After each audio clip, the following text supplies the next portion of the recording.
Oi, Ricardo. Tudo bem?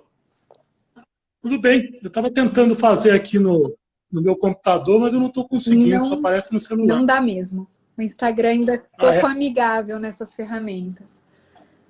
Tá bom, Diz, deixa eu olhar aqui. Funciona assim? funciona. Tá perfeito. Desculpa não te avisar isso do computador. Esqueci desse detalhe.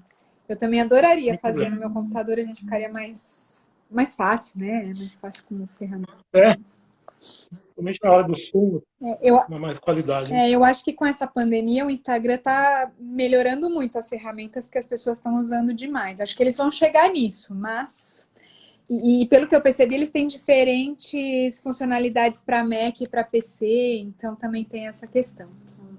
Acho que vai mais um tempinho aí. Mas obrigada por aceitar nosso convite Não, não é por isso. e deu super Não por certo isso. aqui, né? Eu vou te apresentar então para os nossos espectadores. Muita gente aqui que eu já conheço e muita gente nova. Tem um pessoal aqui que entrou que são seguidores novos aqui. Bom, então eu vou falar um pouquinho da Think, né? Para quem está chegando. A Think Brasil é uma consultoria em relações governamentais e diplomacia corporativa. E o nosso principal negócio é criar alianças entre empresas públicas e privadas. Né? Então, a nossa ideia aqui com essa sequência de lives é justamente discutir o caminho do Brasil e as oportunidades de negócio que a gente tem daqui para frente. E eu acho que a bioeconomia, sem dúvida, é um caminho para o futuro. A gente já teve aqui com o professor Gonçalo Pereira, que o senhor bem conhece, né? E aí apareceu essa questão dos biocombustíveis e a possibilidade da gente falar numa mobilidade mais sustentável. Então, o meu convidado de hoje é o Ricardo Abreu. Eu vou ler minha colinha aqui. Ricardo Abreu, ele é engenheiro mecânico com 40 anos de trajetória no setor automotivo. Hoje associado da Bright Consulting, consultoria especializada no setor automotivo. Anteriormente, ele foi vice-presidente mundial de desenvolvimento de componentes de motores da MAHLE, de 2008 a 2015, e foi gerente de desenvolvimento de motores da Mercedes-Benz, responsável pelo programa de gás natural de 1983 a 1996. Ele atuou na AEA, que é a Associação Brasileira de Engenharia Automotiva, na Anfávia e no Sindipeças, e hoje é membro da AAE, que é Agriculture Auto Ethanol, nos Estados Unidos. O Ricardo também possui ainda especializações internacionais na área de motores de combustão interna, foi professor de energia e máquinas térmicas na FEI, UMC, IEP, USJ de 1980 a 1986, engenheiro de pesquisa do projeto Metano da CESP-MT de 78 a 83 e atualmente é doutorando de bioenergia na Unicamp. Super especialista no tema, então. Ricardo, seja bem-vindo. A nossa ideia Obrigado. aqui, o Instagram, ele nos permite uma conversa de no máximo 1 hora. Então, a gente tem um roteirinho de perguntas aqui, mas os nossos espectadores são convidados a fazer perguntas na caixinha de comentário mesmo. E à medida que a nossa conversa for desenrolando, eu vou parando e colocando a pergunta dos convidados aqui. Tá Tá bom? ótimo. Deixa eu ver se a gente já tem alguma coisa. Não, a gente só tem um pessoal falando oi. Oi para todo mundo. Então, aproveitar para falar oi também Vamos lá. e agradecer o convite, a oportunidade de estar aqui com vocês. É bom porque a gente sempre aprende com essas conversas, né? Sempre aprende um pouco mais da visão de várias pessoas, sempre acrescenta no na nossa forma de ver as Eu coisas. confesso que o tema de hoje eu sou totalmente aprendiz. Então eu já li algumas coisas que o senhor me mandou, o Bernardo também me mandou algum material, mas hoje eu estou aqui mais para ouvir mesmo. Quero aprender muito. Bom, então vamos começar a falar de mobilidade, né? Mobilidade, que é o movimento de pessoas e bens, ele fornece acesso a empregos, educação, saúde, comércio, a população mundial que chegará a 10 bilhões em 2050. Foi revisado esse número. Diante desse cenário, muitos modelos de mobilidade estão ultrapassados e não devem conseguir atender essa demanda futura. Eu moro em São Paulo e te digo que mobilidade é o grande problema da cidade. Eu acho que se eu tivesse que escolher um ponto para mudar, seria a questão da mobilidade. Eu antigamente morava num lugar que eu podia levar 3 horas para chegar no trabalho, e isso é inviável, né? E a gente tem visto também, com a pandemia, uma grande mudança nessa discussão. Então, quais são os novos caminhos que a gente deve construir para a mobilidade sustentável? Então, você estava falando dos desafios da mobilidade, eles são vários. Mas eu diria que hoje é fundamental a gente discutir a sustentabilidade da mobilidade, porque isso vai nortear todas as ações que a gente vai tomar no futuro, né? Eu acho que é interessante a gente começar situando o que é sustentabilidade. Porque sustentabilidade, a palavra, está muito ligada à questão ambiental. Quando a gente fala de sustentabilidade, parece que nós estamos falando de ar limpo, de emissões, de gás de efeito estufa, aquecimento global. E isso faz parte, esse é o aspecto ambiental da sustentabilidade. Mas, na verdade, a sustentabilidade é formada de três elementos, né? A parte ambiental, a parte social e a parte econômica. Uhum.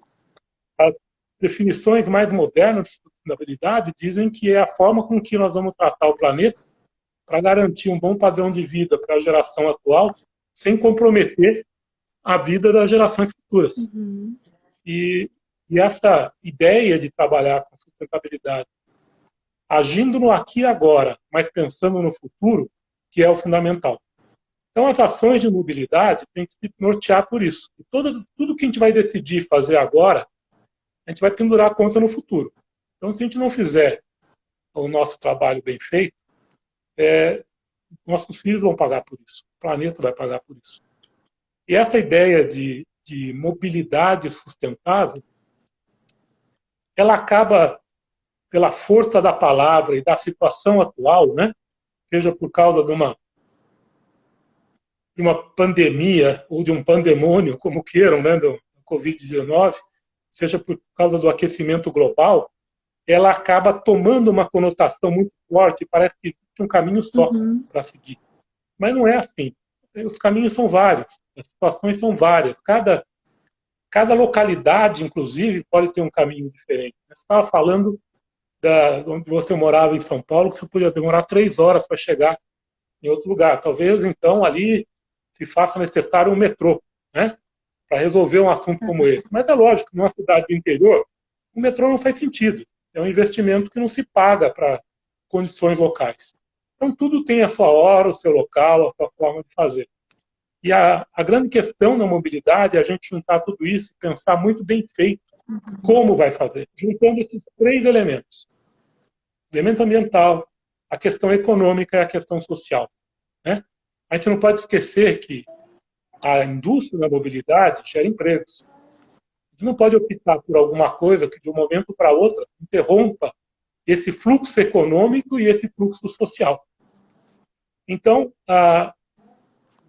isso faz com que as soluções que a gente vê muito por aí, né? Você abrir hoje jornais, revistas, tal, e fala da mobilidade. Agora está acontecendo um movimento muito bonito na Europa, o Green Deal, né? Que é o Pacto Verde que eles estão falando, de fazer a retomada depois da pandemia do Covid-19, a retomada verde, e começou com um movimento, olha só, começou com um movimento de CEOs de grandes empresas, falando, não, já que nós vamos ter que retomar, vamos fazer uma retomada verde, sustentável. E com isso, a Europa como um todo entrou no movimento que eles estão chamando de Green Deal e destinando investimentos enormes para a retomada, grande parte deles ligado à sustentabilidade e boa parte deles ligado à mobilidade sustentável. Uhum. Então, isso faz com que esses movimentos apareçam muito e as soluções que eles usam, como, por exemplo, o uso de veículos elétricos, apareça com uma força muito grande. Parece até que essa é a única solução possível para essa mobilidade no futuro. E não é. Mas ela é a única essa é a sensação solução que eu tenho quando eu vejo tudo ligado à Europa. Eles têm até um certo preconceito com relação àquilo que vem das Américas, né? A parte de biocombustíveis e tudo mais, e eles olham muito para o carro elétrico. Eu tive lá um pouco antes da pandemia e a gente via, inclusive, que os automóveis de aplicativo tinham essa categoria diferenciada, que era com carro elétrico, com carro autônomo, tudo mais. Não vamos fazer essa confusão, mas tinha essas duas questões. Mas eles nunca iam para o biocombustível, era sempre para a questão do elétrico. É verdade, é verdade. Eu posso te dar uma explicação longa e uma curta sobre isso. A longa é bastante técnica, tem todos os motivos para isso. Uhum. E a curta é muito fácil de entender. Ele não tem biocombustível. Eles não têm. Então, por não terem, eles não vão defender uma solução que não lhes interessa. Na verdade, eles padeceram muito tempo por ter uma mobilidade ligada à questão do combustível fóssil que era importado, né? Uhum. E eu vi mais de uma vez a questão de que, poxa, nós já éramos escravos do shake do petróleo, agora não vamos ficar escravos do usineiro do Brasil. Uhum. Nós temos que ter uma solução em que a gente não tenha uma dependência energética. E é isso que move a Europa muito fortemente nesse caminho. Eles renegam realmente o biocombustível, principalmente o de primeira geração, até, na minha opinião, forçando um pouco a barra, né, e colocando que a questão do biocombustível de primeira geração vai tirar a comida da boca do povo para fazer combustível, um negócio assim bem A forte gente do tem ponto de terra vista do mar. suficiente, a gente consegue produzir Mas muito, né? é que tá, nós temos. Não é uma Então, realidade para para eles. eles interessa, para nós não interessa a eletrificação do jeito que eles estão fazendo. Uhum. Até porque, vejam bem, eles acabaram caindo numa armadilha, né? Porque eles entraram nessa eletrificação com bateria, achando que bateria era uma commodity, uma parte de um veículo como qualquer outro, não investiram nisso e hoje tem que importar baterias da Ásia, principalmente da China, que a China hoje domina o mercado mundial de bateria, 80% da matéria-prima é da China, mais de 60% da bateria são da China. Então, quando começou a pandemia agora, antes das empresas alemãs, europeias de uma forma geral, pararem por causa da pandemia, elas já tinham parado porque elas não estavam recebendo bateria da China. Uhum. Então, eles criaram uma outra dependência.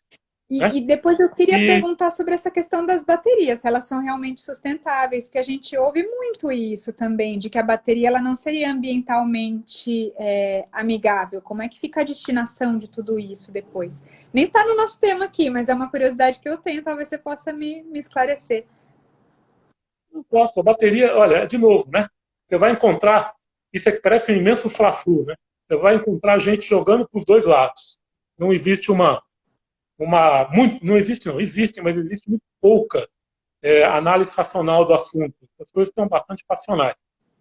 A bateria em si, a tecnologia que hoje ainda domina o mercado, ela é altamente consumidora de materiais raros e caros, alguns dos quais estão disponíveis só em regiões do mundo, aí, como República do Congo, etc., que tem problemas políticos sérios, problemas econômicos sérios, o cobalto, né, que vem desse país. Então, tem um problema já de início por necessitar de metais preciosos e raros, e por isso não acredito que possa existir uma situação de equilíbrio entre oferta e demanda Uhum. de bateria no futuro. Então, o preço da bateria, se continuar com essa tecnologia, vai subir. Segundo, para você fazer uma bateria, ela é muito suja, a produção é muito suja, porque esses materiais têm que ser trabalhados na mineração, e é uma mineração bastante poluente. Esse é um dos motivos, inclusive, que a Europa não quis fazer bateria. Uhum. E terceiro, é altamente consumidora de energia elétrica. Como a energia elétrica, principalmente na China, ainda é muito feita com carvão, a quantidade de CO2 que você gera para fazer bateria cria um handicap enorme Quer dizer, para o veículo elétrico. então, por Então, mais eficiente e sustentável, vamos tirar a palavra sustentabilidade daí. Então, por mais eficiente e ecológico que a bateria elétrica, que o carro elétrico seja durante o seu funcionamento, para chegar ali, ele tem uma pegada de carbono muito pesada. muito grande, muito grande. Outro dia eu fiz uma analogia com você pagar um pedágio alto para andar numa estrada privada, né, que é mais rápida, mais segura, mais vazia. Então, na hora que você entra, você paga um pedágio enorme para andar naquela estrada. Uhum. Se você parar um quilômetro depois, não adianta nada você pagar esse pedágio. Só vai valer a pena você usar muito aquela estrada e conseguir transitar em condições que lhe dê as vantagens pela qual você pagou. Uhum. Veículo elétrico é a mesma coisa. Se você fizer um carro elétrico, construir um carro elétrico, comprar um carro elétrico, pagar o preço de um carro elétrico para não usar, não adianta. Porque o que foi emitido de CO2 para a produção daquele veículo, da bateria, é muito mais do que foi emitido para produzir um carro comum. Tá? Então, essas questões todas têm que ser analisadas dessa forma. Quer ver um outro ponto interessante? Quanto tempo vai demorar? Vamos supor que hoje sai uma lei falando assim, olha, acabou, não tem mais motor de combustão interna, todos os veículos são elétricos. Uhum. E você vai ter que comprar um veículo elétrico daqui para frente. Quanto tempo vai demorar para você ter veículo elétrico suficientemente, uma frota suficientemente grande rodando na rua para fazer uma diferença ambiental? Numa situação normal, boa, economia boa, você substitui mais ou menos 5% da frota por ano. Lembrando Então, que o demorar Brasil 10 tem anos uma para matriz, substituir 50% o Brasil tem uma matriz de transporte rodoviária muito pesada também, né? Então, como é que... E se a gente falar nos caminhões e tudo mais, eu acho que eles ainda são os primeiros que estão indo para essa transição, mas talvez eles sejam os últimos a conseguir completar a transição, né? Ao contrário, os caminhões e ônibus ainda não estão nessa transição para elétrico. A solução elétrica é para carro de passeio, que representa mais ou menos 50% do problema. O grande problema é caminhão e ônibus mesmo, em termos de emissões, principalmente de gás de efeito estufa. E a idade média hoje no Brasil é 23 anos. Então você põe aí, idade média 23 anos, faz uma conta padeiro, vai demorar mais de 10 anos para substituir metade da frota. Nós não temos esse tempo para esperar. Uhum. Então, além de toda a questão da quantidade de CO2, tem o problema da velocidade, né? Quanto tempo vai demorar para você substituir essa frota para fazer isso? Então, eu não digo que o caminho seja errado. A eletrificação é um caminho correto, mas a eletrificação com baterias, do jeito que está se fazendo na Europa, pode ser, inclusive, a solução boa para um determinado nicho de mercado, mas não é a única, e, na minha opinião, não é a melhor, principalmente para o Brasil. E aí, agora, o que me leva à minha próxima pergunta. Para onde vai o Brasil? Esta é uma ótima pergunta. Nesse momento, está indo para lugar nenhum, né? Tem aquele ditado famoso que diz que qualquer caminho é ruim quando você não sabe para onde você quer ir, né? E é essa a nossa situação atual. Nós não temos um plano mestre, nós não temos um plano diretor da mobilidade sustentável. E quando eu falo sustentável, eu digo um plano diretor que junte as coisas sociais, as coisas econômicas e a coisa ambiental para decidir para onde nós vamos. O que eu sei é o seguinte, se continuar do jeito que está, como você muito mesmo falou, você só escuta falar da eletrificação do jeito que está sendo feito na Europa, como uma grande única solução, isso vai representar para o Brasil o final da indústria automobilística aqui. Com problemas seríssimos em termos de emprego, tanto empregos, bons empregos, um problema social enorme, e com problemas muito grandes econômicos. Nós vamos ter que importar veículos e vamos deixar de ser um dos players mundial na indústria automobilística. Mas aí a gente ignora esse potencial que o Brasil tem de produção de biocombustíveis, né? E onde que a gente... Eu vou deixar essa pergunta mais para o fim, mas eu quero saber para onde que a gente deveria ir, então. Já que a gente não está indo, a gente teria que escolher um caminho ainda, né? Eu vou ler A gente tem algumas perguntas aqui e elas estão bem dentro do nosso roteiro, então eu vou lê-las.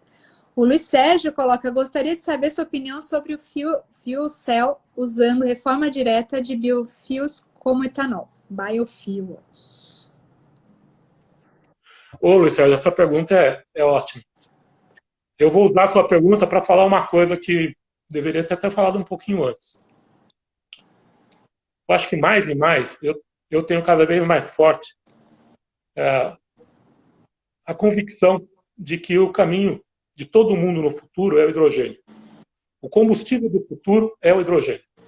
O veículo elétrico, como a gente vê hoje, ele é uma parada intermediária. O biocombustível é uma parada intermediária.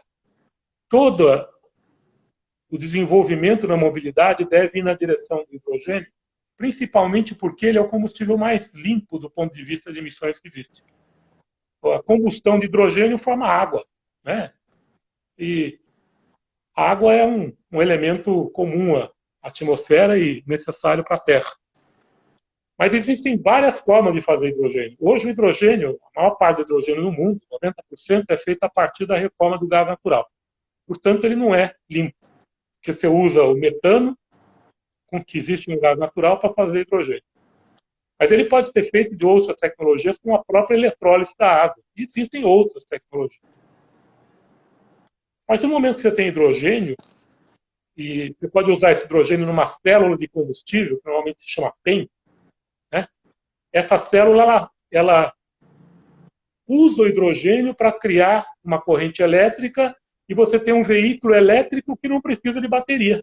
Precisa de uma bateria muito pequenininha para efeito de, principalmente, gerar a energia que o veículo gasta na frenagem, quando ele tenta descer o morro, etc. Mas uma bateria pequena. Em vez de ter um montão de bateria dentro do veículo, você tem uma célula de combustível com um tanque de hidrogênio e essa célula de combustível transforma o hidrogênio em eletricidade. Essa é a tendência que o grande parte do mundo está indo e deve ser a grande solução para veículos de carga, que você estava falando agora há pouco. Caminhões e ônibus devem usar essa solução. Por quê? Porque um caminhão e ônibus elétrico, ele vai ter que levar metade de um caminhão ou ônibus de bateria. Um veículo que é feito para levar carga, se você levar muita carga com bateria, você está perdendo carga útil. Então não faz sentido um veículo elétrico que vai ser muito pesado por causa da bateria. Aí faz todo sentido ter um veículo elétrico a hidrogênio, usando uma carga de hidrogênio. Só que o hidrogênio, para usar desse jeito, ele tem que ir a 700 bar, que é um tanque, normalmente de titânio, tá? Tanque de parede robusto o suficiente para aguentar essa pressão e vai numa temperatura criogênica. Portanto, ele é caríssimo também, não só de produzir, como de armazenar. E aí tem, de novo, a solução bio. A solução bio é pegar alguns combustíveis que são mais adequados a serem transformados numa célula de combustível, que é um tipo diferente, é o SOFC, o técnico dela, não quero nem entrar na explicação aqui, mas a partir do combustível, biocombustível, você produz hidrogênio também dentro do veículo. Então, ao invés de você abastecer um cilindro com hidrogênio líquido, criogênico, você enche o tanque de etanol misturado com água e usa nesse veículo. É uma solução também para o futuro. O biocombustível, ele é uma ponte. Na verdade, nós estamos falando de dois caminhos que vão levar a mesmo destino final para o hidrogênio. Seja via eletrificação, seja via biocombustíveis. Eu acredito muito nessa solução. Bacana. O Luiz Sérgio ainda ele pergunta quais as vantagens e desvantagens do etanol de cana versus milho? E qual o volume de bagaços disponível hoje nas usinas para produção de energia? Não sei se você vai ter essa resposta. Né? Rapaz, eu tinha até semana passada, mas eu confesso que a minha memória não anda lá essas coisas. Mas eu diria para você o seguinte, que hoje existe sobra de bagaço na produção de energia elétrica, mesmo depois que você queima o bagaço da cana, começando pelo final, né? Mesmo depois que você queima o bagaço da cana para gerar toda a energia elétrica necessária numa usina, ainda sobra bastante para vender. Então, a quantidade de bagaço e palha para geração de energia é bastante grande e esse é um elemento muito importante hoje para a rentabilidade das usinas e para diminuir o que a gente chama da intensidade de carbono do combustível etanol, né? Porque o cômputo de uma usina como um todo é toda a energia que ela produz, não só que sai dessa energia como etanol, mas também o que sai como energia elétrica, etc. Então, a quantidade de gás carbônico, de gases de efeito estufa produzidos em uma usina, ela cresce, aliás, ela diminui quando você produz energia elétrica a partir da palha. E essa é uma das grandes vantagens do etanol de cana versus do etanol de milho. O etanol de cana, ele requer menos energia para ser produzido do que o etanol de milho. O processo dele é mais simples, ele não tem que ter uma primeira etapa onde você libera o açúcar do amido, né, não precisa de enzimas. E segundo, ele não precisa de tanta energia, também por causa disso, para produzir o etanol. Então são as duas vantagens. Vou necessitar menos de energia. E ao gastar menos energia, ele tem uma intensidade de carbono menor do que o etanol de milho. Apesar de que o etanol de milho evoluiu muito nos últimos anos. e vai ser também um componente importante no Brasil Uhum. para complementar a nossa produção de etanol daqui a alguns anos. Bom, o Rogério Capello, ele mora lá em Portugal e ele está confirmando que a Europa está saindo do diesel e entrando fortemente no carro elétrico. Aí que deu uma travadinha aqui, vamos ver. O Luiz Sérgio está participando um monte aqui, tem mais um monte de questões dele. Ele coloca que a Europa agora acordou e está instalando fábricas de manufatura de baterias usando lítio geotérmico. E vamos lá. E aí ele coloca que a emissão de CO2 equivalente na manufatura de bateria é de 61 a 101 CO2 equivalente por quilowatt-hora de bateria. Estou falando certo? Dados do IVL da Suécia, e a energia é de 350 a 650 megajoules, acho que é, por quilowatt-hora de bateria. É isso? Olha, eu espero que seja, não tenho esse dado de cabeça. Não. Essas Se ele tem, terminologias eu aí. admiro, E ele ainda acrescenta que a solução de carro de passageiro no Brasil é o híbrido flex não plug-in, com bateria de 13 kWh de armazenamento e não carregamento de descarga e autonomia de 1.200 km. O Sérgio é especialista nessa área, eu tô achando. É mesmo. Mas eu só acho que a gente poderia fazer uma bateria menor ainda. Se você pegar o Toyota Corolla, por exemplo, a bateria dele é de 1,3 kWh. Uhum. Ela é bem menor do que essa que ele falou. A autonomia é menor também, mas isso depende mais do tanque de combustível do que outra coisa. O conceito que ele está pregoando como sendo melhor para o Brasil também considero. E eu acho que esse conceito ele tem assim hoje um defensor muito forte, que é o Nissan Note, um carro japonês mais vendido dos últimos anos, e que acabou de lançar esse conceito de hibridação que eles chamam de e-Power. Eles acabaram de lançar um Kicks na Tailândia e estão dizendo que esse Kicks, esse modelo, vem para o Brasil em 2021.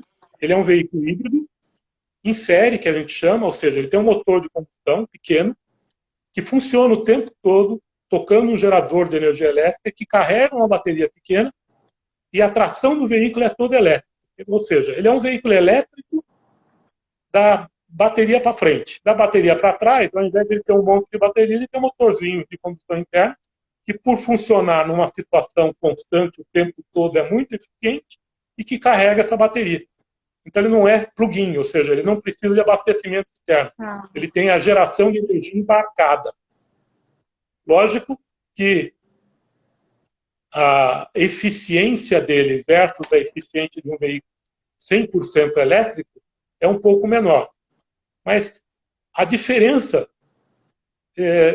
em termos econômicos e em termos absolutos, porcentualmente, pode ser até grande, mas em termos absolutos, em termos econômicos, não compensa você investir no veículo elétrico, totalmente elétrico, para fazer isso. Então, eu concordo com o Luiz Sérgio. Hoje nós temos o Nissan Note com menos de 5% da bateria de um veículo elétrico. O Nissan Note ele é primo do Nissan Leaf, que é o veículo 100% elétrico da Nissan. A bateria desse Nissan Note é menos de 5% do Nissan Leaf. Você tem uma ideia. Então, o grande calcanhar de Aquiles do veículo elétrico, que é a bateria, se resolve por aí. Tá? E você pode usar o biocombustível como gerador de energia para o veículo. Então, é uma solução que eu também acho que é a solução que mais serve para o Brasil. Entendi. Aqui a gente tem também a transição para os veículos elétricos vem atraindo novos players para a indústria automotiva globalmente, fazendo com que muitos países com parques industriais já estabelecidos repensem as suas estratégias. Na China, estima-se que cerca de 500 fabricantes estejam tentando fabricar veículos elétricos. Como que você enxerga o papel do Brasil, uma vez que apostamos muito nos biocombustíveis? A gente conseguiria, apesar de toda essa resistência da Europa, por exemplo, aos biocombustíveis, a gente conseguiria produzir veículos, inclusive, para exportar? Não acredito nisso, por alguns motivos. O primeiro e mais forte é que, infelizmente, não temos uma montadora nacional. Esses 500 fabricantes na China que você está falando são fabricantes chineses. Né?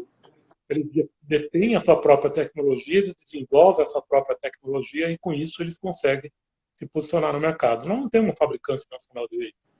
Nós temos montadoras importadas, que não querem gastar dinheiro de desenvolvimento aqui, principalmente para uma solução que não é o que eles chamam de global, né? O que eles querem é que a gente use aqui a solução que eles vão trazer de lá. Se alguém tem que desenvolver uma solução para o Brasil, é o próprio Brasil. Ninguém vai desenvolver uma solução para a gente, se não interessar para eles.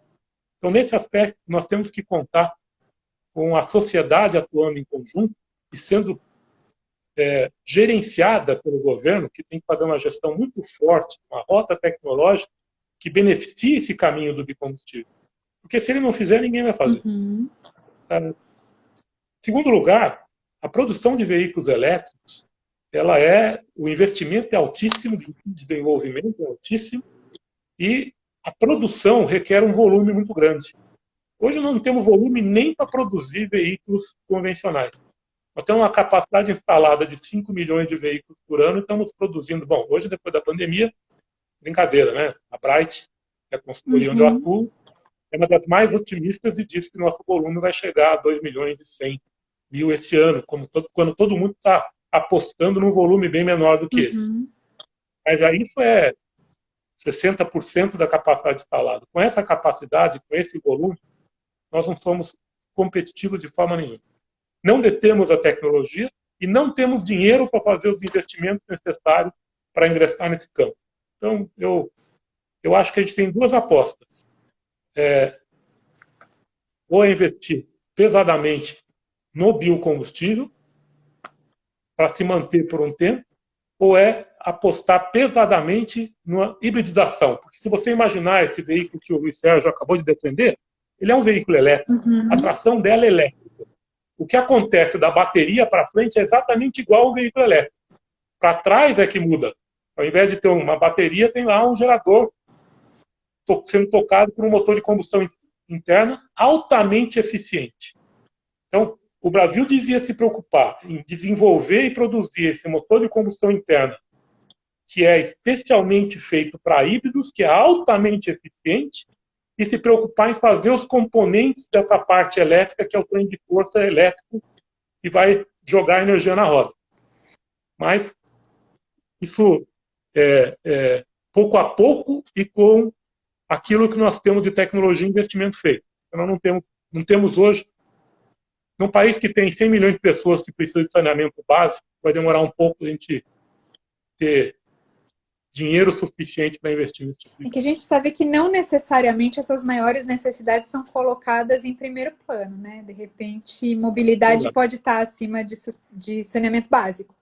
Pelo menos é o que a gente vem acompanhando, né?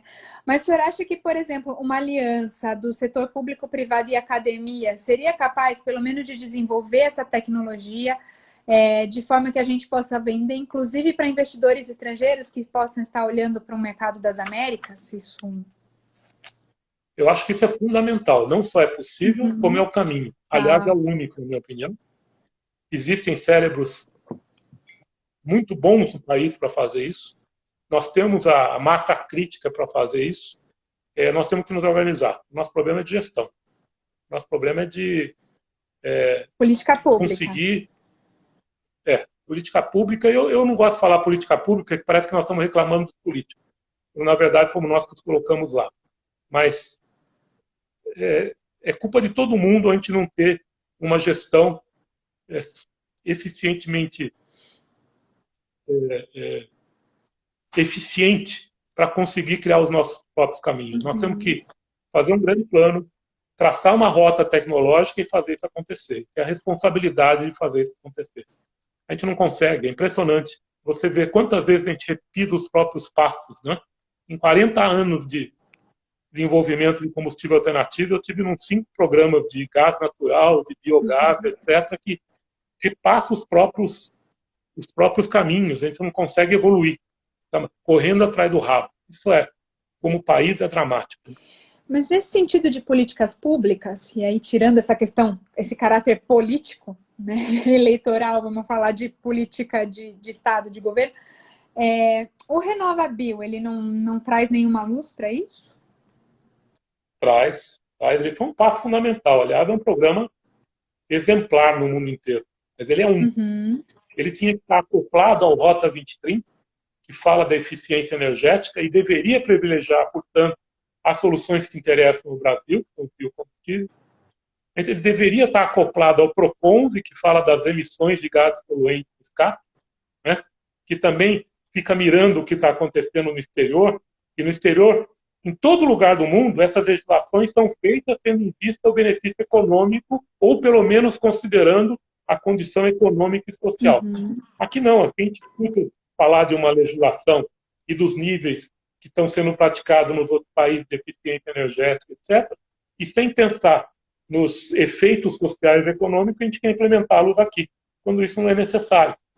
Então, o RenovaBio é muito importante, assim como o Rota 2030 é muito importante, assim como o PROCONVE é muito importante, mas os três juntos são importantes ao cubo. Não vamos somar os três, nós vamos elevar os três à terceira potência. E isso, se feito, nós saímos do buraco. É aqui que eu quero colocar a importância do lobby, né? As pessoas, elas não conseguem ver o lobby na vida delas, mas é para isso que existe essa classe de profissionais que busca defender esse tipo de interesse lá com o governo, né?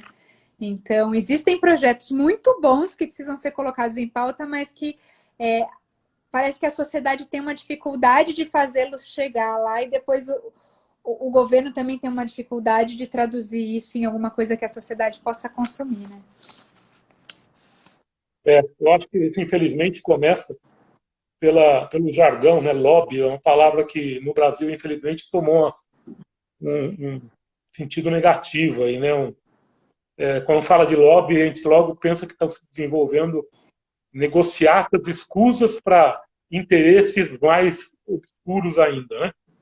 E, na verdade, não é isso, né? Muito pelo contrário, eu acho que a defesa de interesses ela é legítima, necessária e, se feita com eficiência, ela é a única saída para chegar a um consenso onde o bom senso esteja presente. Você sabe, Ricardo, que esse é o nosso maior desafio aqui. É mostrar, primeiro, que essas autoridades elas são de carne e osso. Então, a gente traz pessoas, os maiores especialistas nos temas e autoridades do governo para conversar, para mostrar que essas pessoas são acessíveis e que elas podem conversar uma com as outras e que o lobby está aí para ajudar, né? Para fazer essas conexões e que a defesa de interesses ela é legítima, desde que os interesses sejam legítimos, né? Então, exatamente, se os interesses forem escusos, a defesa deles também será. E aí não é o problema não está no lobby, está no tipo de interesse. Então a gente precisa desmistificar essa questão aqui. É um dos grandes desafios que a gente tem hoje no Brasil, a nossa classe de relações governamentais. Concordo com você. Concordo com você. Bom, vamos lá, então. E é fundamental que seja feito logo, porque a gente não tem tempo a perder, isso. Não. Ao contrário, estamos chegando na encruzilhada. Nós vamos lá. Esse é um dos nossos objetivos aqui. Quem sabe a gente consegue atingir. Bom, se eu puder colaborar, já está ajudando, não tem a menor dúvida. O Luiz Sérgio ainda continua aqui dizendo que tanto os EVs, os Electric Vehicles, como os híbridos Flex and Plug-in são muito caros e só 3% dos brasileiros podem ter acesso a eles, pois custam a partir de R$120 mil. É justamente aquilo que a gente disse. Ele leu o relatório do EPE, muito bem, é isso mesmo. E aí ele pergunta qual a sua opinião sobre o bioquerosene como jet fuel.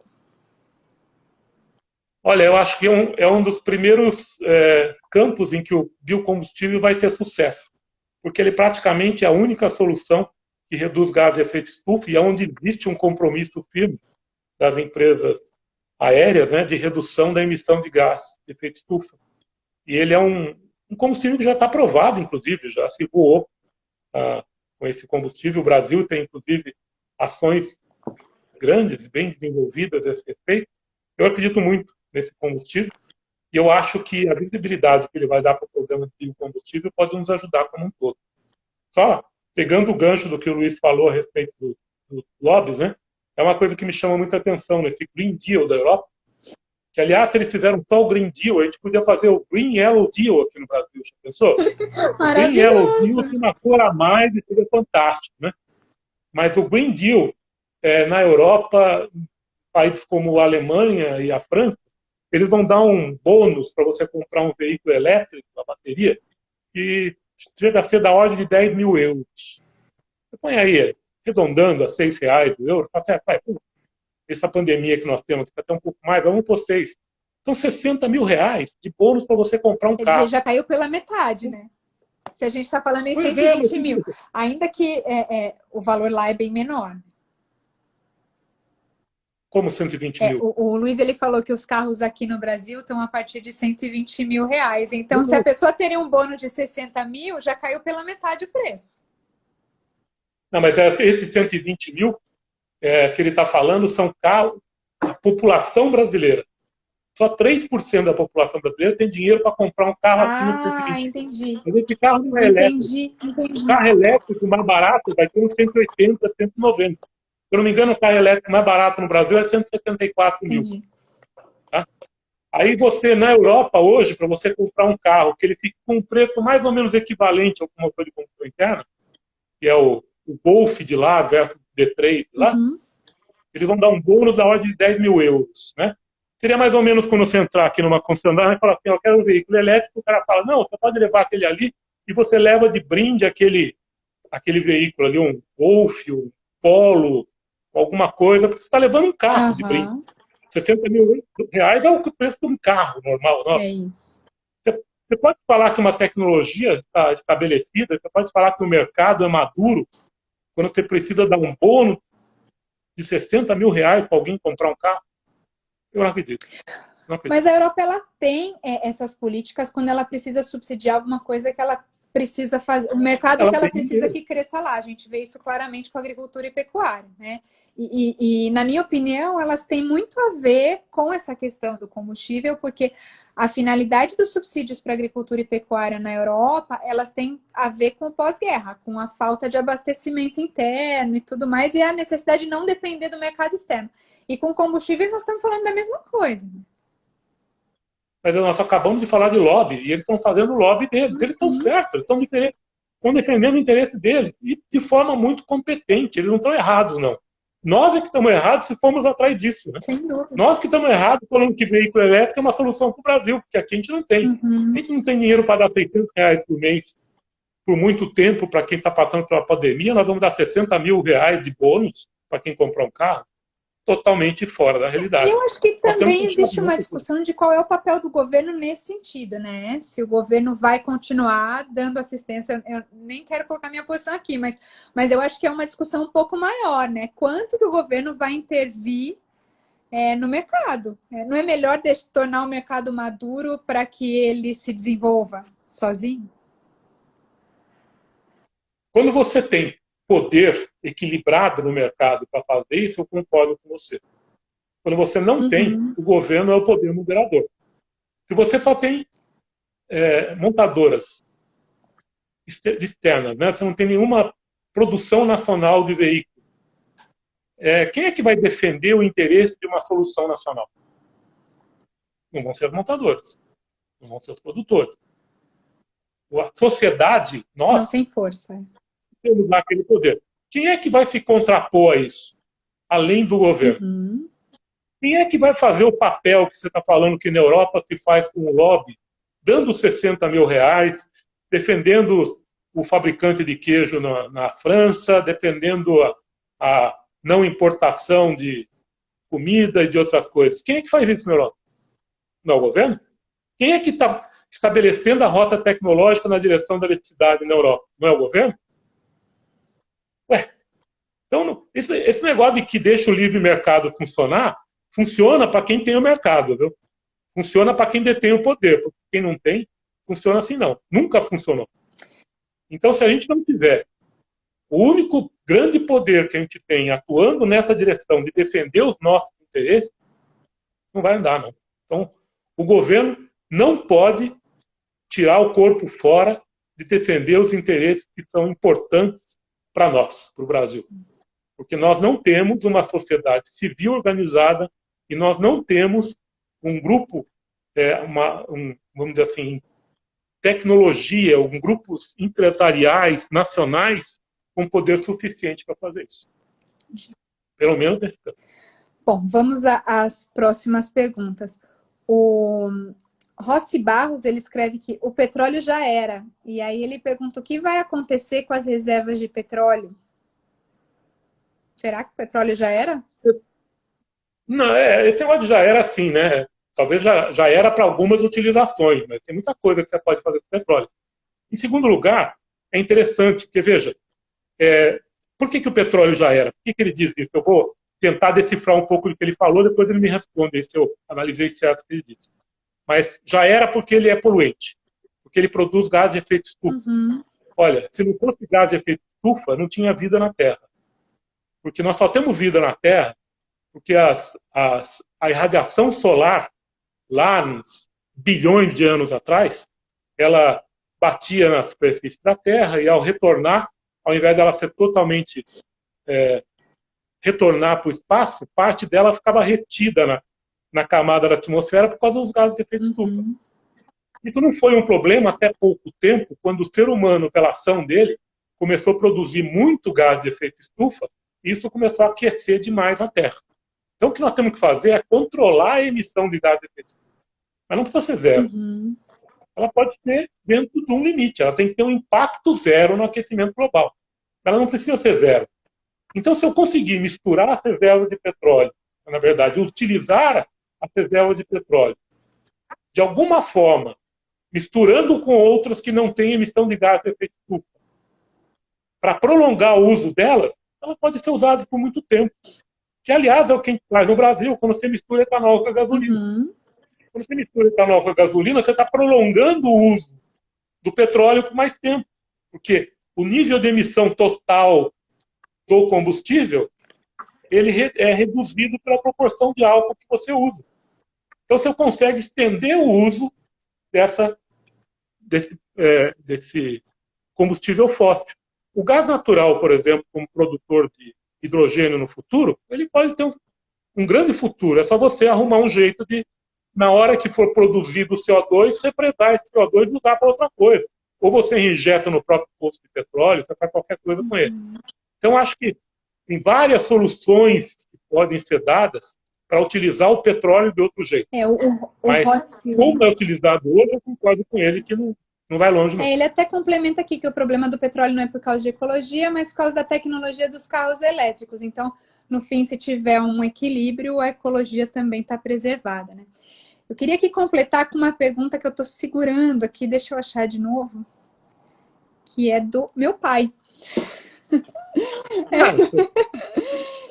O Weber, ele pergunta como o senhor enxerga o ordenamento econômico mundial nessa mudança de matriz energética. Então, o dinheiro sai de lá dos países detentores do petróleo, ele vai para a China, como a gente tem visto, e a gente tem chance de agarrar uma fatia com os biocombustíveis? Se nós nos organizarmos, sim. Se nós nos organizarmos, sim. Hoje eu não vejo isso. Mas nós teríamos uma possibilidade. Veja, eu não vou fugir da pergunta, mas ao mesmo tempo eu não vou respondê-la diretamente. Nós perdemos uma chance atrás da outra. Há pouco tempo atrás, a China divulgou publicamente, ou fez uma lei, na verdade, dizendo que ela ia misturar 10% de etanol na gasolina. 10% de etanol na gasolina era outro Brasil produzindo etanol. O consumo que eles teriam seria outro Brasil. Então nós poderíamos dobrar a nossa produção e teríamos mercado. Só que como a gente não tinha esse etanol todo à disposição, da onde que eles iriam importar? Dos Estados Unidos. Aí o Trump vai lá e briga com a China, e a China tira da lei que vai misturar 10% de etanol. Quer dizer, nós demos tiro no nosso próprio pé, vamos chamar assim, nós, produtores de etanol do mundo, que somos Brasil e Estados Unidos.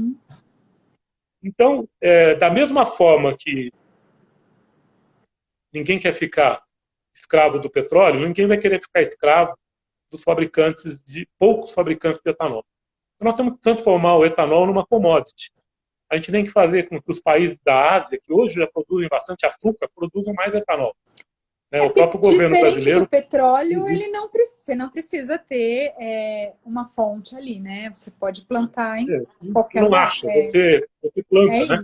Você não acha. E você pode plantar... Já plantou na África? E pode plantar diferentes culturas, né? Diferentes culturas podem chegar ao etanol. Não precisa ser exatamente só a cana, que é o que a gente está mais acostumado. Não, ao contrário. Né? Existem culturas, Tâmara, por exemplo, é um ótimo produtor de etanol.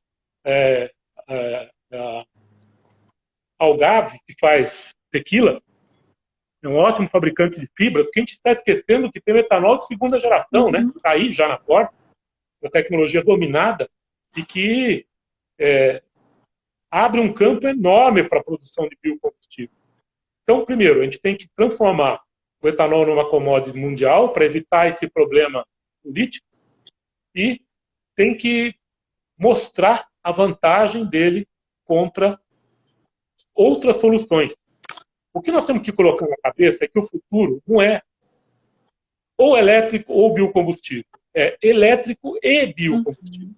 Vai ter lugar para todo mundo. Aonde for melhor, usa-se elétrico.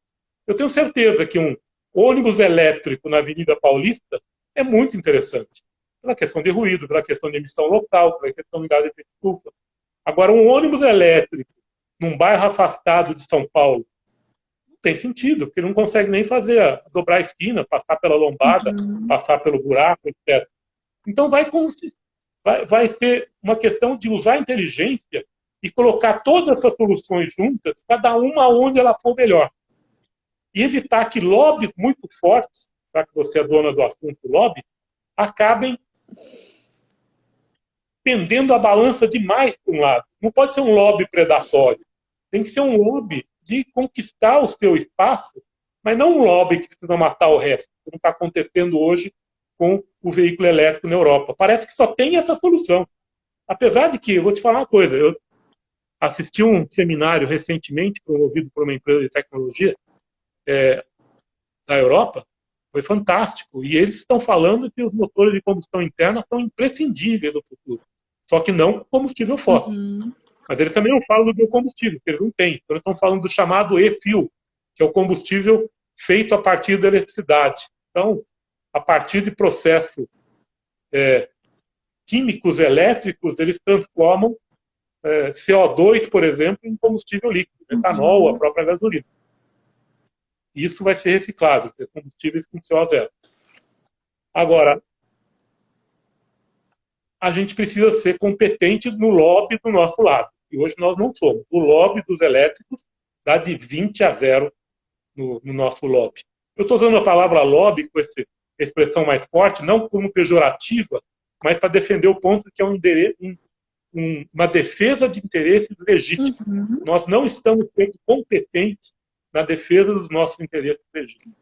Inclusive, nesse tema lobby, a Rose Rodrigues, que é uma cientista do agro aqui, ela coloca de como podemos agilizar a mudança da visão do lobby no país. Rose, existem várias propostas de regulamentação da atividade e eu acho que o melhor que a gente pode fazer é o que a gente está fazendo aqui, é debater com a sociedade e mostrar que o lobby é legítimo e que todo mundo pode fazer. E aí ela até coloca depois aqui, adorando a discussão, vamos chamar um ministro para conversar. Vamos! Vou adorar conversar com o ministro sobre isso.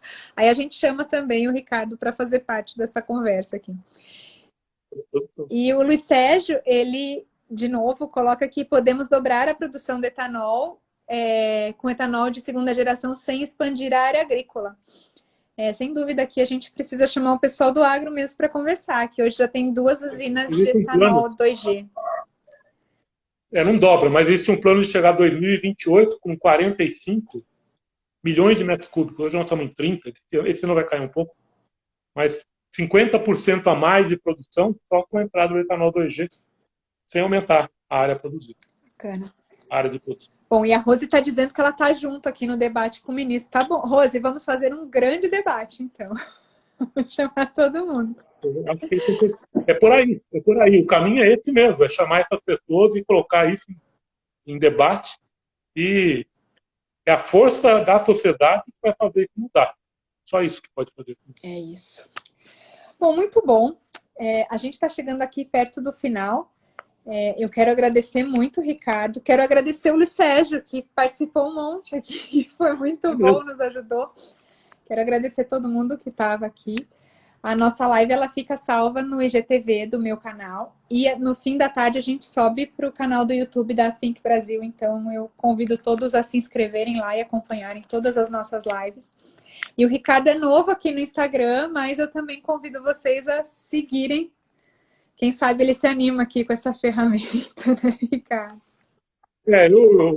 nunca tinha usado o Instagram, a primeira vez que eu uso hoje é interessante. Eu não tenho nada contra, não. Simplesmente eu estava em outras ferramentas, mas puxa vida, vai ser muito bom se eu puder colaborar e ser útil nessa ferramenta, nessa discussão.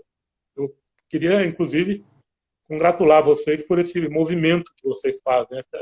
Estar aqui conversando já é parte do lobby que nós temos que fazer. É isso. É tornar o lobby público. E... Inclusive, eu acho que essa questão da gente tornar o lobby público e discutir as pautas na frente de todo mundo mostra que o lobby não precisa ser fechado nos gabinetes. Ele pode ser às claras e defender interesses na frente de todo mundo porque eles são legítimos mesmo. Então, vamos começar a trabalhar pelos biocombustíveis nos veículos no Brasil, né? Eu tenho vários materiais que eu produzi a esse respeito, que estão em outros lugares. Se você depois quiser, eu posso mandar todos eles para você. Eu não sei se você tem como disponibilizar isso para os interessados. Mas, recentemente, nós fizemos uma missão do governo brasileiro na Ásia, falando sobre o uso do etanol. E isso está disponível. Eu passo o link depois. Me passa sim. E aí eu vou dizer, todos os nossos seguidores que tiverem interesse, me mandam uma mensagem que eu vou ficar feliz em dividir. Tá ótimo, tá ótimo. E olha, muito obrigado pela experiência, muito obrigado pela participação e parabéns pela iniciativa. Eu que agradeço. Então, um abraço para todo mundo. Olha, o pessoal aqui falando que vai começar a te seguir e que gosta do Instagram. Então, seja bem-vindo. Obrigado.